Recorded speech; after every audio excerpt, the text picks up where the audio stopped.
Hallelujah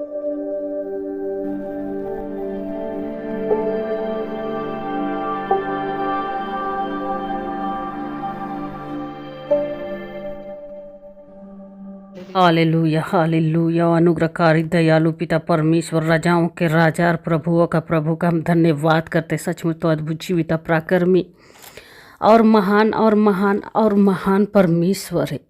सचमुच जीवित परमेश्वर का धन्यवाद करते, जिसने एक शब्दों के द्वारा आकाश और पृथ्वी की रचना की, और जो कुछ आकाश गंगा में है उसे अपनी ही सामर्थ्य के द्वारा स्थापित किया। उसके काम महान और अद्भुत है। मेरे प्रियो, आप अपनी समस्याओं के लिए, गंभीर बीमारियों के लिए और पारिवारिक समस्याओं के लिए परमेश्वर पर भरोसा कर सकते हैं। वह सच्चा और विश्वास योग्य परमेश्वर है। सचमुच परमेश्वर की उपस्थिति महान है। और आज का विषय है, आदम और हवा के द्वारा जगत में पाप आया। और सचमुच प्रभु यीशु मसीह इस प्रकार से कहते हैं कि मैं धर्मियों के लिए नहीं परंतु पापियों के लिए आया हूँ। बाइबल हमें बताती है मती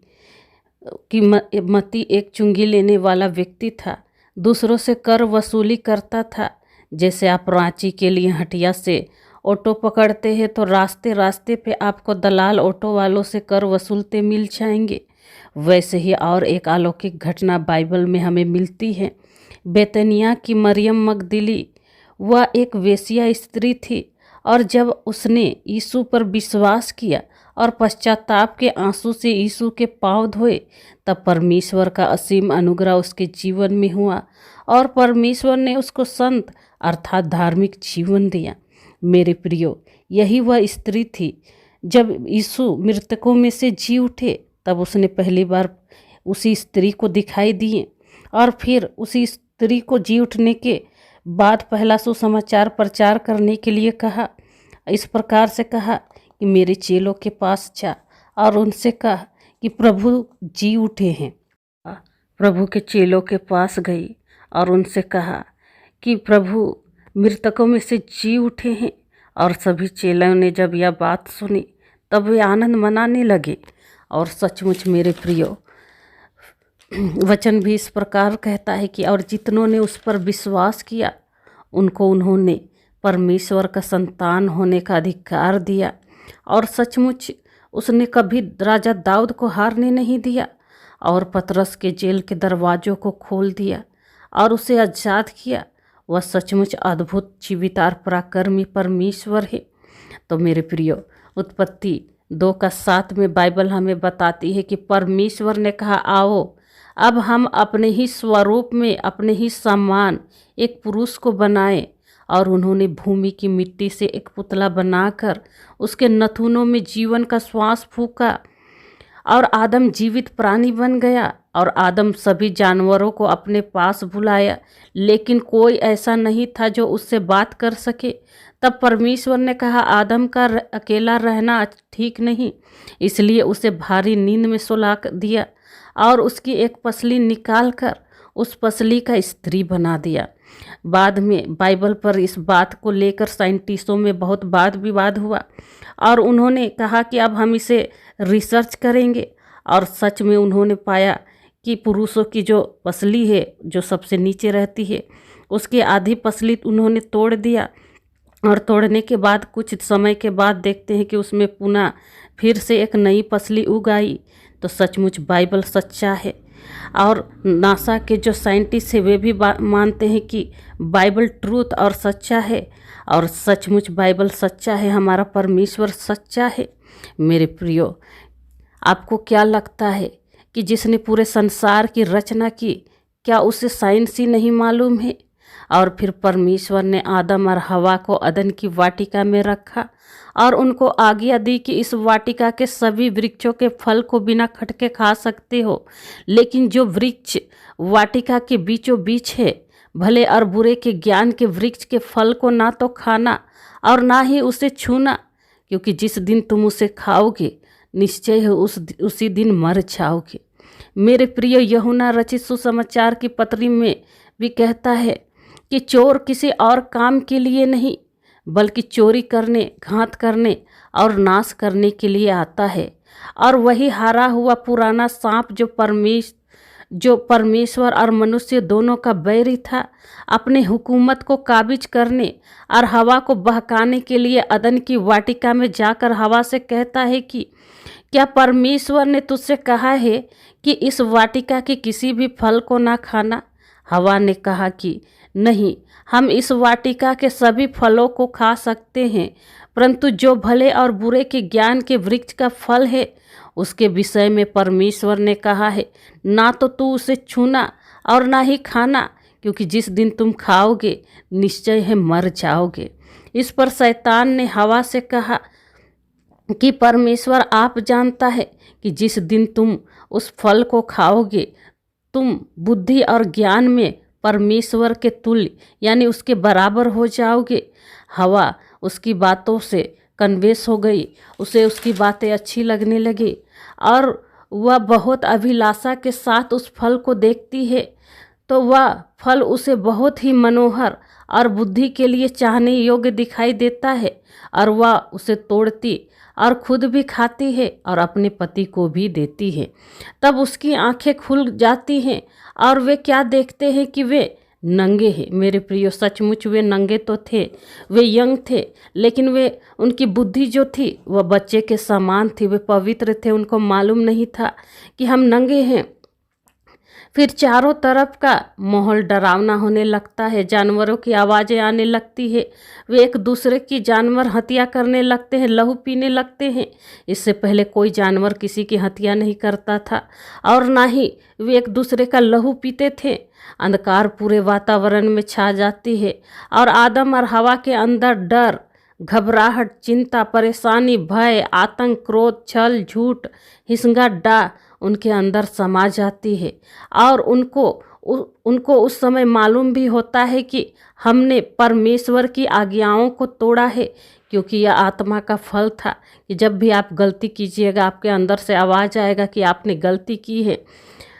तो और वे पेड़ों के और ऐसा हुआ कि अब समय हो गया था परमेश्वर का आने का भी, और जैसे परमेश्वर आते हैं और आदम को पुकारते हैं तब आदम जो है पेड़ों के पीछे छिप जाता है और परमेश्वर कहते हैं कि आदम तुम कहाँ हो? तब आदम कहता है कि मैं इस पेड़ के पीछे छिपा हूँ। तब परमेश्वर कहते हैं कि तू क्यों छिपा है? तब आदम कहता है क्योंकि मैं नंगा था। फिर परमेश्वर कहते हैं कि तुझे किसने बताया कि तू नंगा है? क्या जिस फल को मैंने तुझे खाने के लिए मना किया था, क्या तूने उसी फल को खाया? तब आदम कहता है कि जिस स्त्री को तूने मेरे साथ रहने के लिए दिया उसी स्त्री ने मुझे इस फल को खाने के लिए दिया। तब परमेश्वर उस स्त्री से कहते हैं कि तूने यह क्या किया? तब वह स्त्री कहती है कि मुझे सर्प ने बहका दिया था। मेरे प्रिय, सच में आज हम सभी, क्या जाति जाति और देश देश के सभी लोगों में वह पीढ़ी दर पीढ़ी का श्राप आ गया। हम सभी उस अशुद्धता और अपवित्रता के कटोरे का हिस्सा बन गए हैं। जैसे भजन संहिता 51:5 में कहता है, देख मैं अधर्म के साथ उत्पन्न हुआ और पाप के साथ अपनी माता के गर्भ में पड़ा रहा। मेरे प्रिय, उस फल को खाने के द्वारा जो पहला पाप और पहला श्राप इस पृथ्वी पर आया वह यह है कि आदम के 2 पुत्र थे, एक का नाम केन और दूसरे का नाम हाबिल था। और केन भूमि पर खेती करने वाला किसान बना और हाबिल भेड़ बकरियों का चरवाहा बना। कुछ दिनों के बाद दोनों अपनी अपनी भेंटें लेकर परमेश्वर के सम्मुख गए। परमेश्वर ने हाबिल की भेंट ग्रहण की और केन की नहीं। इस पर केन के मुंह पे उदासी छा गई। तब परमेश्वर ने केन से कहा, तू क्रोधित क्यों हुआ और तुम्हारे मुंह पे उदासी क्यों छा गई है? यदि तू भला करे तो क्या तेरी भेंट ग्रहण ना की जाएगी? और यदि तू भला ना करे तो पाप द्वार पर छिपा रहता है और उसकी अभिलाषा तेरी ओर होगी। तब इसके पश्चात केन और हाबिल दोनों मैदान में थे और केन ने हाबिल से कुछ कहा। फिर दोनों में बातें बढ़ी और फिर केन ने हाबिल की हत्या कर दी। यह पृथ्वी पर पहली हत्या थी जिसके कारण परमेश्वर ने केन से कही कि भूमि तेरे कारण लहू की प्यासी हो गई है। आज हत्या करने वाली शैतान की आत्मा मनुष्यों के ऊपर प्रवेश करके जाति जाति और देश देश में मौत का तांडव कर रही है, हर रोज अरबों लाशों का लहू पी रही है भूमि और अरबों अरबों लाशों को अपने अंदर समा रही है। आज ऐसे आदमखोर शैतान की आत्मा मनुष्यों के ऊपर प्रवेश कर रही है कि लोग उसके प्रभाव में आकर इंसान का मांस खा रहा है, इंसान का लहू पी रहा है। जैसे गलातियों की पुस्तक 5:18 की पत्री में उसी फलों को प्रकाशित करके गहराई से बताती है कि शरीर के काम तो प्रकट है, अर्थात व्यभिचार बहुत ही गंभीर पाप है। एक जगह मत्ती 5:28 में भी कहता है कि जो कोई किसी स्त्री पर कुदृष्टि डाले यानी गंदी नज़र से किसी स्त्री को देखे तो वह अपने मन में उससे वह पाप कर चुका है जो शादी के बाद होती है। मेरे प्रियो, सचमुच मैं भी ऐसे ही प्रार्थना करती थी तुरंत, और कुछ देर के बाद में फिर जिस लड़के को पसंद करती थी उसके बारे में व्यभिचार करना, मन ही मन उससे सोचना शुरू कर देती थी और फिर प्रार्थना करती थी और फिर उसी प्रकार से मैं करती थी और मैंने परमेश्वर को सचमुच नाराज़ किया। और मैं सोचती थी कि मैं इस पाप से कैसे छूटूंगी, यह पाप मुझसे नहीं जा रहा, मेरे कल्पनाओं से मैं उनके साथ गुनाह करती थी। लेकिन सचमुच परमेश्वर ने मेरी स्पिरिचुअल आइज को खोला और मुझे ब्लेस किया और मुझे स्थिर किया। उसके अनुग्रह के लिए मैं धन्यवाद करती हूँ। लगातार उन्होंने मुझे उपवास और प्रार्थना के द्वारा और समय का 10वांश परमेश्वर को चढ़ाने के द्वारा अब धीरे धीरे मेरे अंदर से सारे गुनाह खत्म हो रहे हैं। और सचमुच परमेश्वर सच्चा है और उसका जूफा हमें शुद्ध करने के लिए पवित्र और उत्तम से भी उत्तम है। तो आज सेक्स को शैतान फैशन बना दिया है। आज लोग सिर्फ बातों से प्यार नहीं करते बल्कि फिजिकल रिलेशन में रहने को प्यार माना जाता है। आज बहुत तेज़ी से क्लब और डिस्को जाने का फैशन चल रहा है। जगह जगह बार खुल रहे हैं। लड़के तो छोड़िए, लड़कियां बियर सिगरेट पीने लगी हैं क्योंकि यह फैशन है। पहले ज़माने में किसी एक के साथ ही पूरा जीवन बिताना चाहते थे और निभाते भी थे, लेकिन आज एक को छोड़ा तो दूसरे मिल जाते हैं और उनको भी कोई फ़र्क नहीं पड़ता है कि आप वर्जिन है कि नहीं, और दूसरा छूटा तो तीसरा भी आपको मिल जाएगा। जो बच्चे की माताएं भी हैं वे भी अपने बच्चे और अपने पति को छोड़ के दूसरे पुरुष के साथ भाग जाती हैं, और पुरुष भी अपने पत्नी और अपने बच्चों को छोड़ के एक दूसरे पत्नी के साथ भाग जा रहे हैं। यह भी एक फैशन है। पुरुषगामी यानी पुरुष के साथ शादी करते हैं और स्त्रीगामी यानी आपको ज़्यादा मेहनत करनी ही नहीं पड़ेगी, आपको ये सोचना ही नहीं पड़ेगा कि ये 2 लड़कियों ने शादी की है। स्त्री के साथ शादी करते हैं। और अब हमारे भारत में भी इस रिश्ते को मान्यता दे दी गई है, इसका कानून बन चुका है। तो और पर स्त्रीगामी यानी किसी दूसरे की पत्नी को अपना बनाना या दूसरे पुरुष को अपना पुरुष बनाते हैं, अपना पति बनाते हैं। जैसे व्यवस्था विवरण 27:20 में कहता है कि सापित है वह जो अपनी सौतेली माता से कुकर्म करे, क्योंकि वह अपने पिता का ओढ़ना उघाड़ता है। दूसरा वचन व्यवस्था विवरण 27 का 22 में कहता है, सापित है वह जो अपनी बहन चाहे सगी हो या सौतेली से कुकर्म करे। व्यभिचार और पाप इतना बढ़ गया है कि सुन के ही आत्मा में घृणा होने लगती है, सुन के आपके रूह कांप उठेंगे। आज फेसबुक स्कैम होने लगी हैं। जो कॉल गर्ल होती है फेसबुक में लड़कों से दोस्ती करती हैं, फिर उनसे बरगल बातें करके उनको वीडियो कॉल में अपने कपड़े उतार के मित्रों ये हाल है और ये एक्सपोज हो रही है। मित्रों किस तरीके से ये वीडियो को भी कपड़ा उतारने के लिए मोटिवेट करती हैं। और कई लड़कों ने कामुक होकर अपने कपड़े उतारे और कामुक हरकत किए, उसे उन्होंने रिकॉर्ड करके बाद में उनको पैसों के लिए बेवकूफ़ बनाकर ब्लैकमेल करना शुरू कर दिए। अगर आप 16 साल की लड़की हैं और 60 साल के बुजुर्ग ने आपको फ्रेंड रिक्वेस्ट फेसबुक में भेजे हैं और आपने उसके फ्रेंड रिक्वेस्ट को एक्सेप्ट किया है, तो आप उसकी गर्लफ्रेंड और वह आपका बॉयफ्रेंड बन गया है। फिर आपसे गंदी बातें करेंगे, आपको आपका फिगर का साइज पूछेंगे, आपको मैसेंजर में पोर्न वीडियो सेंड करेंगे। फिर धीरे धीरे आप आगे बात बढ़ाइएगा तो खुद कार्टून की तरह आपको वीडियो कॉलिंग में नंगा होकर दिखा देंगे। ये भी एक फैशन है। आजकल तो यहाँ तक होता है कि लड़कियों को प्यार के जाल में फंसाकर बेच दिया जा रहा। ये भी एक फैशन है।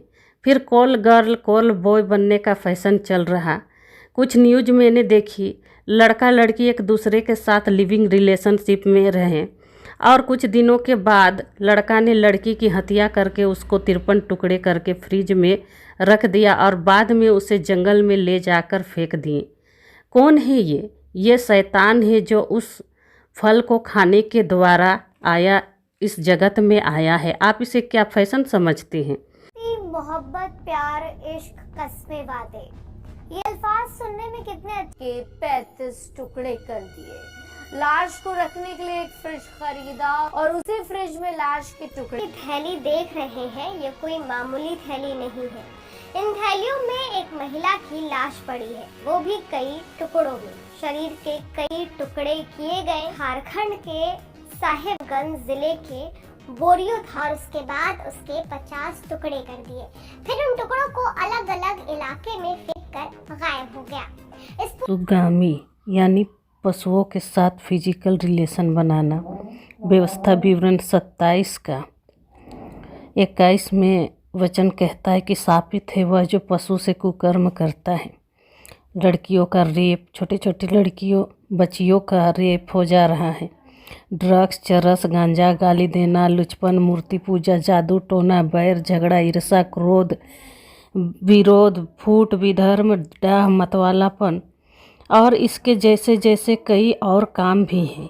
ये सभी उसी फल को खाने के द्वारा जगत में आया, जिसके लिए परमेश्वर ने आदम और हवा से कहा था कि जिस दिन तुम इसे खाओगे निश्चय है मर जाओगे। मनुष्यों के जीवन में अनंत पीड़ाएं आ गईं। आज हर इंसान अपने प्रियजनों के लिए छाती पीटता है। कोई बीमारी से लाइलाज वेंटिलेटर में है। लोग इस आस में हैं कि जब तक उसकी सांसें चली नहीं जाती हम लाखों रुपए देकर भी उनको वेंटिलेटर में रखेंगे, जबकि वे लाश के समान हैं। छोटे छोटे बच्चे आईसीयू में सांसों के लिए दिन गिन रहे हैं। उनको ब्लड और सलाइन चढ़ रही है। कोई कैंसर से पीड़ित है तो कोई पथरी से, कोई लकवा से, तो किसी किसी को तो पूरी बॉडी सड़ गई है। जो कुछ इंसान कमाता है उसका आधा पैसा हॉस्पिटल में चली जाती है। उधर पारिवारिक समस्या अलग से है। पति शराब पीता है, जुआ और दूसरी औरतों में पैसा उड़ा रहा है। बच्चों का स्कूल में फ़ी देने के लिए नहीं है, घर में राशन नहीं है। जात पात ऊंच नीच का मनुष्यों में घमंड है। अगर आपकी स्थिति सही नहीं है तो हर एक इंसान आपका मौके का फ़ायदा उठाएगा, आपको नीचा दिखाएंगे, आपके साथ बुरा व्यवहार करेंगे, आपकी परिस्थितियों का मजाक बनाएंगे, रास्ते में चलते कुत्ते की इज्जत करेंगे। लेकिन आपकी स्थिति खराब है तो आपकी इज्जत भी नहीं होती है। शैतान ने मानवता को ही ख़त्म कर दिया है। आज इंसानों से ज़्यादा पैसे की वैल्यू है। तो मेरे प्रिय, सचमुच इस वीडियो के द्वारा लाइक और सब्सक्राइब करें और कमेंट करें ताकि हम और भी परमेश्वर के अद्भुत वचनों को आपके सामने और प्रकाशनों को लाएं। आमीन।